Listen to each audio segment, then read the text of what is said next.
4 বছর ধরে হাঁপানি, অ্যালার্জি সহ নানা রোগে ভুগছেন শাহানারা বেগম। সংসারের নিয়মিত খরচের সঙ্গে প্রতি মাসে যোগ হচ্ছে ওষুধ আর চিকিৎসা ব্যয়, কিন্তু সেই তুলনায় বাড়েনি পরিবারের আয়। তাই বাধ্য হয়ে নিত্য প্রয়োজনীয় বাজারের তালিকা ছোট করতে হচ্ছে তাকে।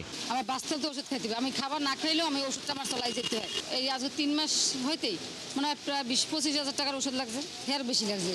ঢাকা বিশ্ববিদ্যালয়ের প্রথম বর্ষের শিক্ষার্থী মেহরাব হোসাইন নিজের পড়াশোনার খরচ মেটাতে হিমশিম অবস্থা শুরু থেকেই। স্কুল কলেজের টিউশন ফি, কোচিং, বই ও যাতায়াত খরচ সব মিলিয়ে শিক্ষা ব্যয় এখন প্রতি পরিবারের জন্য বড় চাপ। সেমিনার লাইব্রেরিতে বেশ কিছু বই পাওয়া যায় যেগুলো হচ্ছে অ্যাকচুয়ালি আমাদের টেক্সট বুক হিসেবে পড়ানো হয়। সো ওখান থেকে গিয়ে আমাদেরকে টেক্সট বুক আকারে পিডিএফ করে নিয়ে তারপর হচ্ছে পড়াশোনা করা লাগে। সো সেই জায়গা থেকে যদি বলি যে এই বইপত্র এগুলোর দাম যদি একটু কম হতো তাহলে আমাদের জন্য ভালো হতো।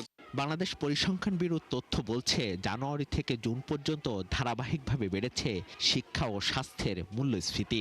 যেমন এই সময় স্বাস্থ্যের ক্ষেত্রে 3.69 থেকে উঠে গেছে 4.28%। অন্যদিকে শিক্ষার ক্ষেত্রে মূল্যস্ফীতির হার 7.38 থেকে উঠে গেছে 9.11%। অর্থাৎ দুই খাতে ব্যয় বেড়েছে উল্লেখযোগ্য হারে।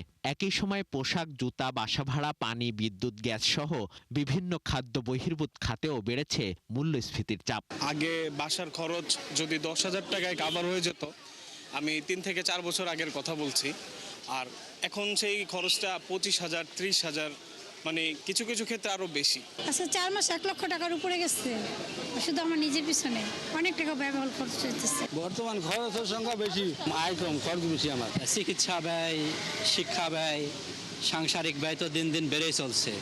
তো সেই তুলনায় তো আমাদের মানে আয় বাড়ছে না। এটা আমরা প্যারাসিটামল নাপা, ওইটার দাম হচ্ছে আগে ছিল 8 টাকা পাতা, 10 পিসের এক স্ট্রিপ। এটা এখন করছে হচ্ছে 12 টাকা পাতা, 4 টাকা করে। এজিথ্রোমাইসিন বেড়ে গেছে হচ্ছে আপনার 10 টাকা 15 টাকা ব্যবধানে পার পিসে। আর হচ্ছে আপনার সিরাপ, যেটা প্যারাসিটামল সিরাপ, এটা ছিল 20 টাকা, এটা হয়ে গেছে 35 টাকা।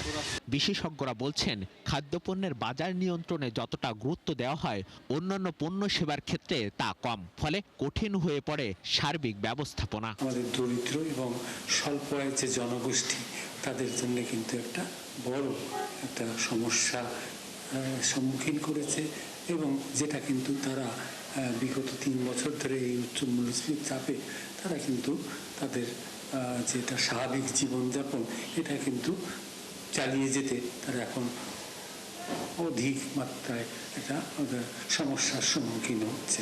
বিবিএস এর তথ্য অনুযায়ী হোটেল রেস্তোরাঁর মূল্যস্ফীতি বেড়ে এখন 12.25%। মিসবাহ হাসান, 71, ঢাকা।